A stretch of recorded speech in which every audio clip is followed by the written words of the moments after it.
আমার মায়ের ক্ষেত্রে অবশ্য নানাবিধ সমস্যা।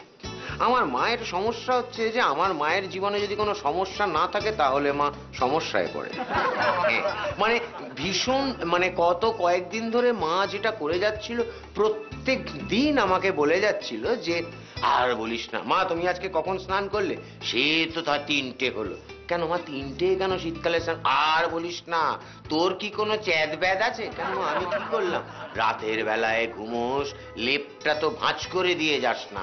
আমি লেপ ভাঁজ করতে হয় তো। আমি বললাম এটা কোন মহাভারত রে বাবা, একটা লেপ ভাঁজ করতে হয় বলে মাকে 3টে স্নান করতে হয়? এরপর আমি প্রায় রিমাইন্ডার সেট করে দিয়েছি।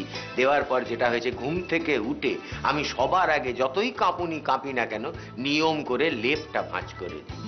লেপটা ভাঁজ করে আসার পর যথারীতি গতকাল ফোন করছি, মা কি হলো, স্নান করেছো? এই তো। কখন করলে? 3টে। সে কি 3টে কেন? লেপ তো আমি ভাঁজ করে এসছি। তুই ঠিক মতো করেছিস কিনা সেইটা দেখতে হবে না? তুই যা অগোছালো। লেপ না ভাঁজ করলেও সমস্যা, লেপ ভাঁজ করলেও সমস্যা। এই হচ্ছে আমার মা। তো এই রকম মানুষগুলো আছে বলেই জীবনটা এত সুন্দরভাবে লেপটে চলে যায়।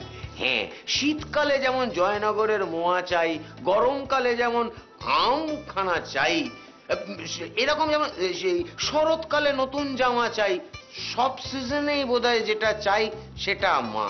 ফলে ওই গানটা না কিছুতেই শুনলে মানে কিরম একটা লাগে, মনে হয় দোকানে আঙুল দিয়ে যতটা সম্ভব শব্দগুলোকে আটকে দিই।